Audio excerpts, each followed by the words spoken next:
Hello everyone, and welcome to the 258th episode of Analyzing Evil, featuring Lotso Huggin from Toy Story 3. I don't think anyone ever expected a teddy bear of all things to be considered one of the greatest villains in cinematic history, but I, like all of you, am glad that he turned out to be just that, and I think even my own favorite childhood plushie would agree. Isn't that right, Ducky? She says yes. Lotso is an interesting character to study, not just because he's a teddy bear that makes a great villain, but because like many things in a story about toys, his character and journey reflect real-world issues and phenomena that you might not expect to be so accurately portrayed in a piece of media designed to entertain kids. But that's the beauty of villains in popular media. Even in the places you wouldn't expect, you can find solid gold. And this story, its characters, and its themes are certainly that. But we're here to talk about Lotso in particular, and that's exactly what we're going to do. So without further ado, let's begin. There are few things in this world that equal or exceed the feeling of being loved and loving someone equally in return. Whether it's a friend, family member, your soulmate, or a pet, it's a feeling unlike any other that most of us are fortunate enough to experience. But love isn't just reserved for living creatures, as our love for our hobbies, homes, interests, and even our teddy bears can provide just as much warmth as another person can, especially when we're kids. As you saw in the intro, I still have a fair few stuffed animals that were my constant companions when I was younger, and I know for certain that there was a time in my life where things weren't right if one of them wasn't there to help me fall asleep at night. And though it's hard to recall, I know that at one point, I loved them just as much as I loved anyone else, and I also know that if they could talk, they'd have felt the same. It's no surprise then that the sentient toys of the Toy Story universe feel a deep love for their kids, and a deep sadness whenever the time inevitably comes for that love to be pointed elsewhere. Life goes on, and most of us will feel an emptiness inside where a close relationship with someone we loved was once as vibrant as the sun. This is a kind of pain, whether dull or sharp, that will always stay with us. As time goes on though, and we busy ourselves with the many aspects of our lives both old and new that demand our attention, it fades, a wound that only reopens on occasion when faced with any reminders of what once was. This is true for most people, but for some, that pain is so heartbreaking, so soul-crushing, that it corrupts whatever sadness they felt in the moment of their loss into rage. A rage that quickly transforms into a dire hatred that eradicates who they once were, especially when that lost love was the center of their universe. And this is exactly what happened to Lotso. Long before Toy Story 3 begins, Lotso's story began in the best way any toy could ever hope, emerging from a festive box as a kid's most anticipated Christmas gift, who was loved the second his eyes met hers. Lotso quickly became Daisy's most favorite toy, the comfort she hugged closely before she went to sleep at night, and the first thing she saw when she woke up every morning. There were other toys in Daisy's menagerie that she loved, but by all accounts, Lotso was her constant companion and her favorite, and so Lotso developed a deep bond with Daisy that only the most important toy in any kid's collection can feel. That's why Lotso made it his mission to return to her at any cost when he, Baby, and Chuckles were left behind on a road trip. And that's also why he first felt a great sorrow that was soon after corrupted into rage and hatred when he returned to her and found that he'd been replaced. Now, as we discussed earlier, this isn't an unheard of or abnormal reaction to this kind of situation. And while the particulars of any scenario like this always differ and must be evaluated for what they are on a case-by-case basis, in this case, while Lotso's reaction here isn't unexpected and even understandable, it was irrational. As Woody points out towards the end of the film, the reason Daisy or her parents replaced Lotso is because she loved him so much, not because she forgot about him and didn't care about him anymore, thus making his feelings here misplaced and erroneous in the grand scheme of things. However, one man's irrationality is another's reality. Woody wouldn't have reacted in the same way that Lotso did had Andy replaced him, nor would any other toy in Andy's collection have for that matter, but each toy is built differently. Each one has their own personality, and each one feels emotions differently than the next. With that in mind, Lotso would have likely reacted in much the same way any other toy would have in this scenario if it weren't for one very negative component of his personality, one that has ruined many people: his jealous nature. Lotso was angry that Daisy had replaced him, yes, but he wasn't simply angry just because he'd been replaced. He was angry because he was no longer Daisy's favorite, which means that even if the truth had entered his mind here, it wouldn't have mattered, because Lotso didn't just want to be loved, he wanted to be the most beloved thing in her life. Lotso was more than capable of sitting outside with Baby and Chuckles so they could be discovered by their kid the next morning and rejoining the rest of her toys. But Lotso didn't even want to try and make it back into Daisy's life because he didn't want to be Lotso 1, who now had to share the spotlight with Lotso 2. He wanted to be the only Lotso. And so, blinded by a jealous rage, Lotso chose to paint Daisy as the villain of his story rather than the girl who had loved him so much she needed to replace him, deciding that she had never truly loved him after all, which was the deciding factor in his choice to leave her forever and pursue a new life elsewhere. All that being said, these feelings and this decision aren't what make Lotso a villain. It's what would happen after this moment that would mark Lotso as one of the cruelest evildoers ever to be animated.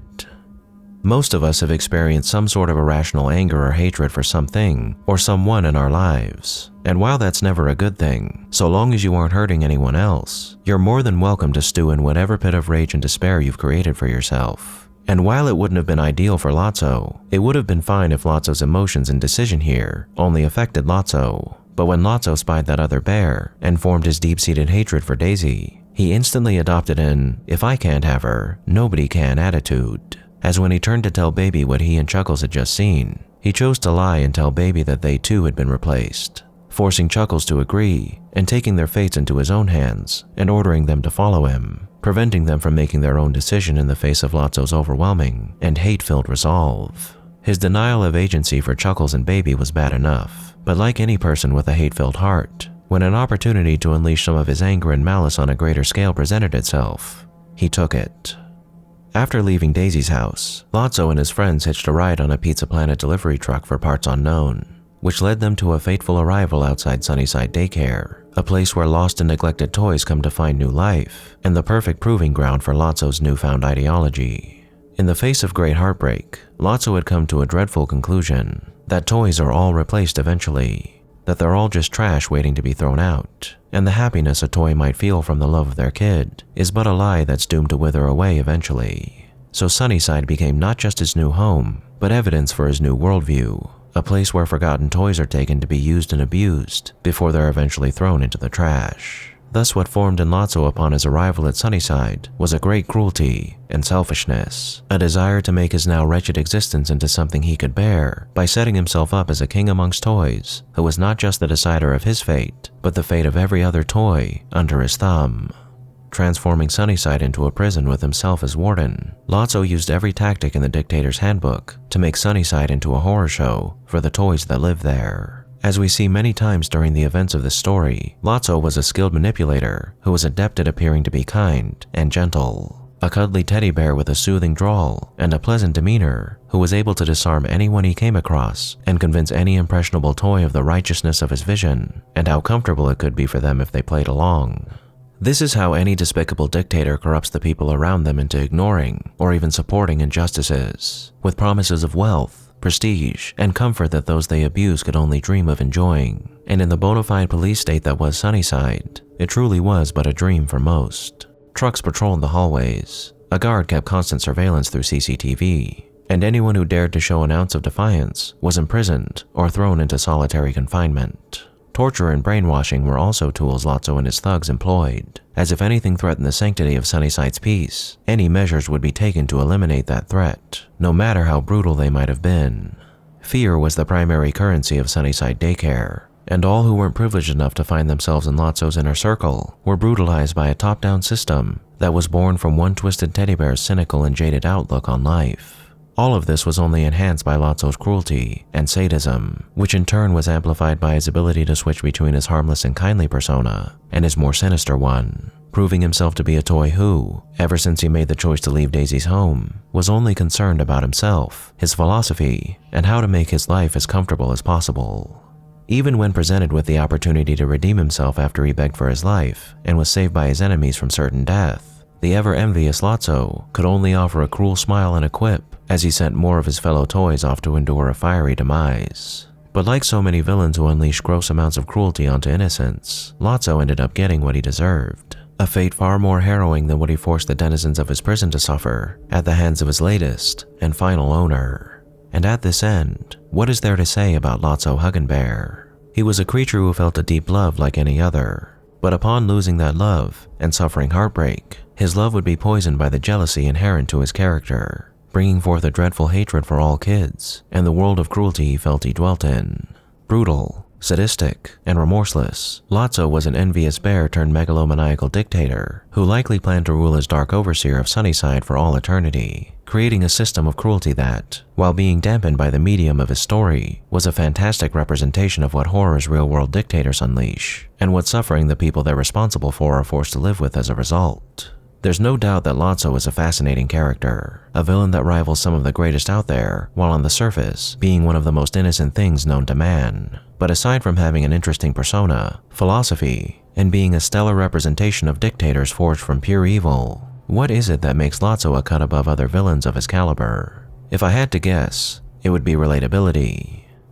We talked a lot about love and its role as one of the most powerful forces in this world. And as much as the hardship Lotso endured in this story might seem to be applicable to toys only, as we touched upon earlier in this video, it's definitely not. The feeling of betrayal Lotso felt when he saw that Daisy had replaced him was misplaced, but his story is a direct reflection of how love between human beings can and will dissipate over time, and how that affects us all in different ways. People grow apart, friends move away, kids leave home to start their own lives, lovers grow distant. It's just a fact of life. There's always something new around the corner, and whether we mean to or not, sometimes that means old things fall by the wayside and become steadily forgotten. But does that mean we hate the old? That things that were once more important than anything else in our lives were tossed away with callousness and indifference? No, absolutely not. And furthermore, as much as Lotso might have believed this to be true, toys, or anything for that matter, aren't trash waiting to be thrown away. Well, perhaps that isn't exactly true, as technically, everything is trash waiting to be thrown away, as each and every one of us, and everything, has an expiration date, and while most humans won't be thrown into a landfill like a toy will, we'll still end up essentially discarded when our time comes, and eventually forgotten. But is that a bad thing? No, it's not. It just is. Calling something bad implies a negative, and while this might seem like a negative, it only is if you make it one. Be happy for a little girl who didn't have to go without her favorite toy, and be happy for your kid who's off to start a new adventure, because even though your time with them might have come to a close, there's always a new adventure waiting for you out there as well. For life goes on, until it doesn't, and that's okay.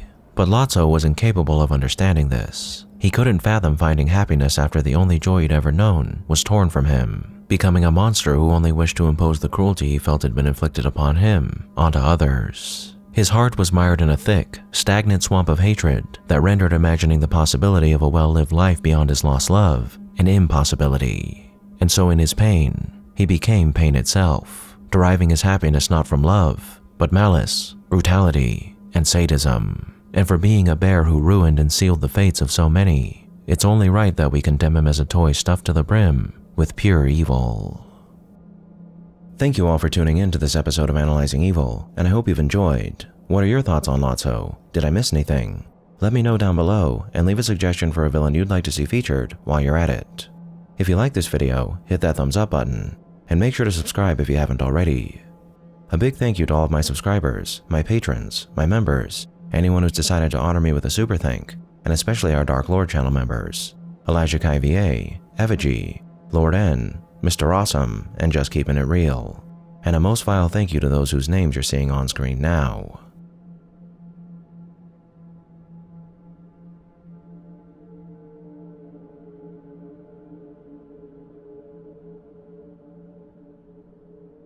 Join the channel's Discord server and subreddit to interact with myself and the community, and follow me on the social media platforms listed below to keep up with the channel. As always, thanks for watching, and I'll be seeing you soon.